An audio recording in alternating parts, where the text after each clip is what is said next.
Ma présentation va porter sur, les écoles de pensée en droit public français, le sous-titre étant de l'usage politique d'une idée mythique.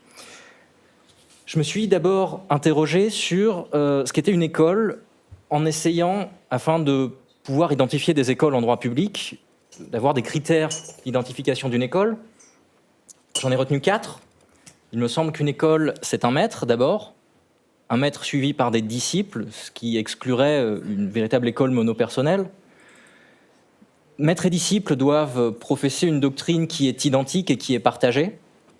Et cette doctrine, pour qu'il y ait école, doit être diffusée. La question du lieu des écoles a été évoquée tout à l'heure. Il me semble que le lieu n'est pas un critère d'identification d'une école, même si c'est un dénominatif facile, puisqu'on nomme souvent les écoles par un lieu. Et ça, c'est un élément d'indice, puisque pour qu'il y ait une relation de maître à disciple, c'est beaucoup plus simple que ce maître et ses disciples évoluent ou aient évolué à un moment dans un même lieu. Cependant, ça ne me paraît pas nécessaire.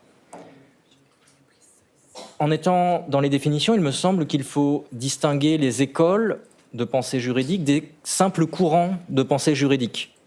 La distinction, à mon avis, porte sur l'existence du lien de maître à disciple. Dans les écoles de pensée, c'est ce qui est au cœur de l'école, alors que dans les courants de pensée, il y a une doctrine à peu près identique, du moins des fondamentaux de doctrine juridique partagés, mais sans qu'il y ait du tout de relation de maître à disciple. Et je vais finir ces quelques définitions en parlant du mythe, puisque, à mon avis, les écoles de pensée en droit public français relèvent du mythe, pour la grande majorité d'entre elles. J'entends par mythe le mot mythe dans son usage courant, c'est-à-dire un aspect fabuleux, une fiction, mais une fiction qui a tout de même une base réelle et qui est mobilisée par la doctrine juridique pour servir, dans la plupart des cas, un usage politique. Ce point a été déjà évoqué tout à l'heure. Je vais commencer par brièvement évoquer les écoles de droit public français que j'ai identifiées, du moins les courants qui ont pu être appelés écoles en droit public français. Alors je présente mes excuses d'avance pour l'inventaire à l'après-vert, puisque j'en ai identifié 9, 4 classiques et 3 modernes. La première école classique qui a été identifiée à la base par Maurice Horiou, c'est l'école de Poitiers, qui comporte 3 juristes, en réalité un maître avec 2 continuateurs. Il s'agit d'Émile Victor Masséna Foucart, au début du XIXe siècle, avec son disciple Ducrot, et Ducrot a été lui-même suivi par Barillot. Alors, on a pu parler d'école de Poitiers, Horiou a pu parler d'école de Poitiers, son identification pose un gros problème, à cause du lien de maître à disciple qui n'est pas totalement présent, puisque Ducrot a repris certains éléments de la doctrine de Foucart, mais il a été loin de la reprendre à l'identique. Ducrot n'a pas non plus été totalement contemporain de Foucart, puisqu'il ne l'a côtoyé que les 10 dernières années de sa vie, de la vie de Foucart, j'entends. Et le terme d'école de Poitiers a été politiquement mobilisé par le doyen de la faculté de Poitiers plusieurs années après, qui a repris ce terme pour justifier l'existence et la prestance d'une école de Poitiers en droit administratif. On a pu ensuite distinguer les écoles de Bordeaux. Alors je dis les écoles de Bordeaux en référence aux travaux du professeur Melleret qui ont été évoqués ce matin, puisque lui distingue 3 écoles de Bordeaux, j'en distinguerai que 2 pour simplifier le propos. Il y aurait une école d'Huguiste, une école qu'on ne peut pas réduire à l'école du service public, puisque l'école d'Huguiste englobe une thèse de théorie du droit beaucoup plus étendue. Cette thèse n'a pas été reprise dans son intégralité par ceux qu'on a identifiés comme ses disciples, qui seraient Réglade et Selle. Et à côté, on a l'école du service public, qui n'est pas vraiment une école, qui a été développée par Gèze, même si certains verraient cette école du service public avec 2 maîtres qui seraient Duguy et Gèze. Je pense notamment à une thèse qui a été soutenue il y a une petite quinzaine d'années maintenant, je crois, sur le sujet, et dont les disciples seraient d'un côté Bonnard, ensuite de Lobadère et Roland. Le problème qui se pose pour identifier ces écoles, c'est que les doctrines professées ne sont pas les mêmes et que le lien de maître à disciple est très largement discutable. On en vient ensuite aux écoles de Toulouse, et je dis les écoles de Toulouse parce que Oriou peut être considéré comme le père de deux courants. Il y a d'abord le courant classique en droit administratif français, qui est celui de voir dans Oriou celui qui identifie le critère du droit administratif dans la puissance publique. Et ça n'a globalement pas été repris par beaucoup d'auteurs. J'entends par là que certains auteurs ont mobilisé cette idée, mais n'en ont pas fait le cœur de leur développement. Mais Oriou, tout comme Duguy, c'était aussi une théorie du droit, une théorie de l'État, une théorie du droit constitutionnel, basée sur l'institution. Et cette thèse n'a pas été reprise intégralement par ceux qu'on a bien voulu identifier comme les disciples de Oriou. Je pense ici à Renard, Dellos et Le Fur. Ils ont tous mobilisé des idées institutionnalistes sans jamais s'inscrire dans exactement les mêmes thèses qu'Oriou. La dernière école classique qu'on a pu identifier en droit public français, c'était l'école de Strasbourg, de Carré de Malberg. On lui a prêté 6 élèves, qui seraient Paul Bastide, Georges Burdeau, René Capitan, Charles Eisenman, Marcel Prélot ou Marcel Valine. Le problème qui se pose, c'est que Carré de Malberg, on ne peut pas identifier une thèse unique qui serait développée par Carré de Malberg, et on ne peut pas de même identifier une reprise de ces thèses, puisque seul Capitan pourrait s'inscrire dans sa lignée de disciples, et c'est très critiquable, notamment sur les questions de coutumes constitutionnelles, puisqu'ils ont écrit à quelques années d'intervalle en soutenant des thèses totalement contraires. On voit donc que, déjà dans les 4 éléments qu'on peut identifier à propos d'écoles classiques, si on gratte un petit peu au-dessous de ce que la doctrine juridique peut présenter, il n'y a pas d'école, il y a des courants, il y a des éléments de pensée, mais qui ne peuvent pas être considérés comme se structurant en école réellement.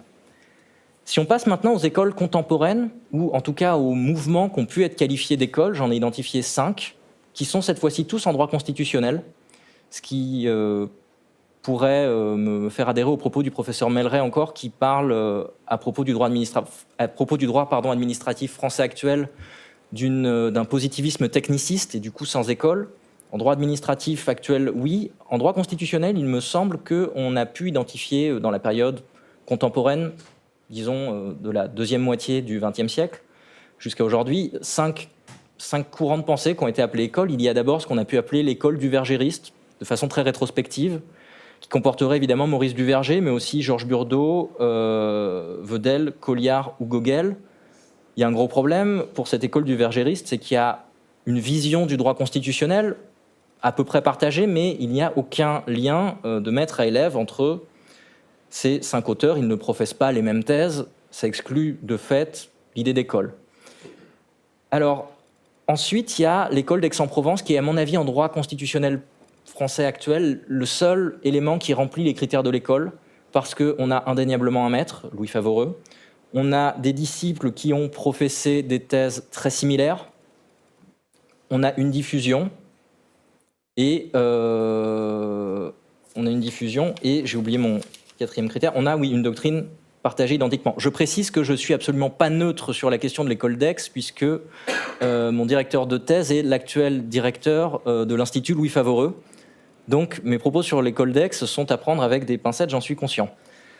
On a pu identifier ensuite, évoquer une école de Nanterre, avec comme chef de file le professeur Tropper et comme disciple le professeur Brunet, le professeur Champaille-Desplats présente dans la salle, ou encore le professeur Le Pilouer. Si je suis d'accord à ce niveau-là pour dire qu'il y a une école de Nanterre, le problème c'est que ce n'est pas une école de droit constitutionnel, c'est une école de théorie du droit, puisque les thèses ne sont pas spécifiques au droit public, les thèses portent sur une définition du droit, sur l'identité du droit, ce qui exclut de fait de la classer dans une école de droit positif, puisque c'est une école de théorie du droit. On a pu ensuite évoquer une école de Montpellier, avec le professeur Dominique Rousseau comme chef de file. Là encore, le problème, c'est qu'il n'y a pas de doctrine identique partagée, ce qui empêche le fait de parler d'école. Et enfin, on a un dernier courant, beaucoup plus contemporain, qui est le courant Ius Politicum ou le courant de l'Institut Villet. Et là encore, on a un problème de chef de file, un problème de thèse professée, puisque la notion de chef, le titre de chef est partagé entre les professeurs Rials, Beau ou Baranger. On aurait une école avec 3 chefs d'école assez problématiques. Et on a ensuite un problème de relation de maître à disciple, puisque il n'y a pas de lien de maître à disciple, et les thèses professées ne sont pas les mêmes. Il y a certains éléments qui se retrouvent, il y a une vision du droit constitutionnel, mais au-delà de cette vision, il n'y a pas de thèse centrale, comme on pouvait avoir avec l'école d'Aix, où il y avait une réelle vision de ce que devait être l'étude du droit constitutionnel. Les écoles, donc, n'existent pas en droit public français. On peut, à la rigueur, en identifier une, et je suis éminemment biaisé dans mon identification de la dite école. Donc je pense qu'il n'y a pas d'école en droit public français. Ça pose la question de savoir pourquoi est-ce qu'on a pu parler d'école en droit public français. Il me semble que l'usage du terme école est politique. Le terme d'école est connoté. Le terme d'école renvoie à quelque chose de construit, et il permet aux juristes, comme ça a déjà été dit dans les sessions de ce matin, de se reconnaître. Et à mon avis, il y a 4 usages politiques principaux du terme école. Il y a le premier, c'est celui qui permet de rattacher quelqu'un à une école pour le légitimer. On a un exemple, à mon avis, avec le professeur Pierre Delvolvé, qui, au moment du décès du doyen Vedel, écrit parle puis publie son intervention au congrès de l'Association française de droit constitutionnel pour rattacher Georges Vedel à l'école de Toulouse, et ce faisant pour lui-même se rattacher à une école de Toulouse et donc légitimer sa position d'un point de vue scolastique. Ça recoupe, à mon avis, largement le présentisme narcissique. Je vous emprunte l'expression, monsieur le professeur. On a ensuite, à mon avis, un deuxième point, c'est utiliser le terme d'école directement pour se fonder.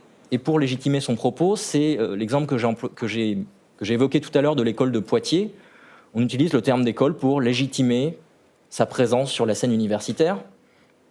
Il y a peut-être un troisième usage politique du terme d'école, c'est cette fois-ci pour désigner l'ennemi et en même temps pour se constituer en réponse à des attaques. Et je pense que ça se retrouve entre les écoles de l'Institut Villey ou le courant de l'Institut Villey et l'école d'Aix, puisque dans le manifeste de Ius Politicum, c'est-à-dire le premier article de la revue, il y a une mention de l'école d'Aix et une espèce d'attaque assez masquée, qui n'est pas directe, mais une attaque de l'école d'Aix, et on montre du doigt un ennemi commun en se constituant soi-même. En école, le terme n'est pas employé, mais je pense qu'on pourrait le leur mettre dans la bouche, même s'ils ne seraient pas d'accord. Je pense cependant que, bien qu'il n'y ait pas d'école, bien que les écoles soient un mythe, ce mythe a eu une influence sur la doctrine juridique contemporaine.